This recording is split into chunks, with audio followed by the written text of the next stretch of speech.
বিএনপির মিথ্যাচার যেন অতীতের সব রেকর্ডকেই ছাড়িয়ে যাচ্ছে। চলতি বাজেট অধিবেশনে সংসদ সদস্য রুমিন ফারহানা জ্বালানি মন্ত্রী ইকবাল হাসান মাহমুদ টুকুর কাছে প্রশ্ন রাখেন, প্রতিশ্রুতি দেওয়ার পরও কেন এখনও আশুগঞ্জ সার কারখানায় গ্যাস সরবরাহ নিশ্চিত করা হয়নি, যেখানে জ্বালানি মন্ত্রী নিজেই ১ মের মধ্যে গ্যাস সরবরাহের আশ্বাস দিয়েছিলেন।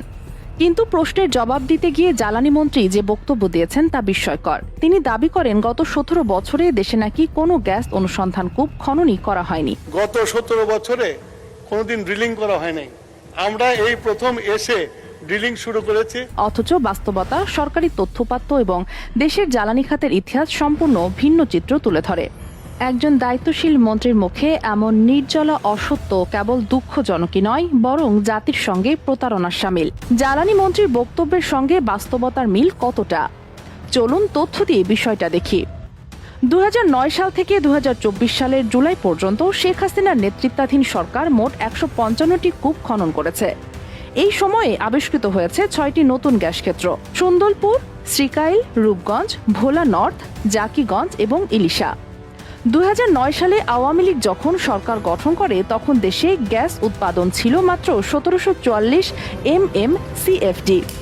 সেই সীমাবদ্ধতা কাটাতে সরকার একসঙ্গে কয়েকটি কৌশল নেয়: দেশীয় অনুসন্ধান জোরদার, উৎপাদন বৃদ্ধি এবং আমদানির সমন্বয়। এর ফলও আসে। কোভিড মহামারীর আগে দেশীয় গ্যাস উৎপাদন বেড়ে প্রায় ২৭৫০ MMCFD-তে পৌঁছায়। শুধু উৎপাদন নয়, অবকাঠামোতেও বড় পরিবর্তন আসে। ২০০৯ সালে দেশে কূপ খননের জন্য একটি রিগও সচল ছিল না। পরবর্তীতে একটি পুরাতন রিগ পুনরায় চালু করা হয় এবং আরও ৪টি নতুন রিগ সংগ্রহ করা হয়। একই সময়ে অনুসন্ধান কার্যক্রমও ব্যাপকভাবে সম্প্রসারিত হয়। দ্বিমাত্রিক সিসমিক জরিপ চালানো হয় ৩১,২৮১ লাইন কিলোমিটার এবং ত্রিমাত্রিক জরিপ প্রায় ৬,৯৮৬ বর্গ কিলোমিটার এলাকায়। সমুদ্র অঞ্চলে অনুসন্ধান থেমে থাকেনি। গভীর ও অগভীর সমুদ্রে ১২,৬৪২ লাইন কিলোমিটার মাল্টিক্লাইন 2D সার্ভে সম্পন্ন হয়। এর পাশাপাশি ভবিষ্যৎ পরিকল্পনাও চলমান ছিল। ২০২৪ সালের আগস্ট পর্যন্ত ৫০টি কূপ খনন ও ওয়ার্ক ওভার কার্যক্রম চলছিল, যেখান থেকে ২০২৫ সালের মধ্যে ৬১৮ MMCFD গ্যাস জাতীয় গ্রিডে যুক্ত হওয়ার কথা ছিল।